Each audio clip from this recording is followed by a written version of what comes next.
અગત્યના સમાચાર। સમગ્ર શહેરમાં જ્યારે પણ તહેવારો અને વીવીઆઈપી વિઝિટ કરે ત્યારે સમગ્ર શહેરને ટેકનોલોજી દ્વારા કંટ્રોલ કરવામાં આવતું હોય છે। વડોદરા શહેરમાં આ વખતે એક નવું શોધન કરવામાં આવ્યું છે, જેમાં વાહનની આગળ અને પાછળ જોઈ શકે તેવા 2 સીસીટીવી કેમેરાથી સુસજ્જ કરવામાં આવનાર છે। આ બાબતે પોલીસ કમિશનર નરસિંહ કુમાર સાહેબે વધુમાં જણાવ્યું કે अपने समग्र शહેરમાં જ્યારે પણ વીવીઆઈપી વિઝિટ્સ, ત્યોહારો અને પ્રોસેશન્સ વગેરેના બંદોબસ્તના આયોજન કરવામાં આવે ત્યારે સમગ્ર શહેરમાં જે ઉપલબ્ધ CCTV camera network, body camera, video એનાલિટિક્સના માધ્યમથી કમાન્ડ એન્ડ કંટ્રોલ સેન્ટરથી આપણા મોનિટરિંગ કરતા હોઈએ છીએ। આ વખતે આપણે એક નવતર પ્રયોગ કરવા માંગીએ છીએ, જેમાં એક વ્હીકલ આગળ અને પાછળ જોઈ શકે એવા સીસીટીવી કેમેરાથી સુસજ્જિત કરીને એમને તૈનાત કરવાના છીએ।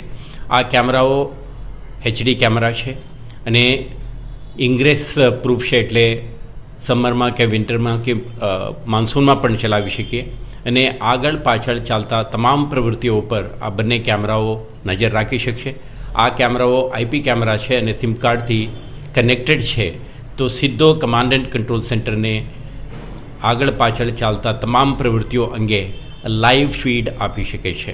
આના માધ્યમથી જ્યારે પણ પોલીસ કોઈપણ વિસ્તારમાં, રૂટમાં કે સ્ટ્રેચમાં બંદોબસ્તનું આયોજન કરે ત્યારે પોલીસને સમગ્ર વિસ્તારના એક આપણે કહીએ છીએ કે સિચ્યુએશનલ એનાલિસિસ માટેના જે જાણકારી જોઈએ છે, આ તમામ વિગતો આ કેમેરામાંથી મળી જાય છે। આ કેમેરા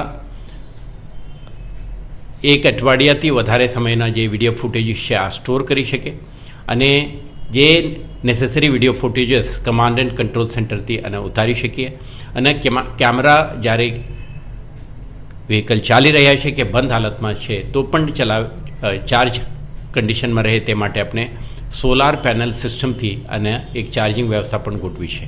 તો આ કેમેરા સમગ્ર શહેરમાં જ્યારે પણ મહત્ત્વના ઇવેન્ટ હોય આમાં ડિપ્લોય થશે અને આના એક એક્સપિરિયન્સ અને આના એફિકસી આ વખતે પણ આપણે ટેસ્ટ કરવાના છીએ। સાથે સાથે આ એક ટેકનોલોજીકલ ટૂલ પોલીસના હાથમાં સર્વેલન્સ માટે, સિક્યુરિટી માટે અને ગુનાખોરી અને અસામાજિક તત્વોના પ્રવૃત્તિઓ પર નજર રાખવા માટે એક ઇફેક્ટિવ ટૂલ તરીકે ડિપ્લોય કરવામાં આવશે।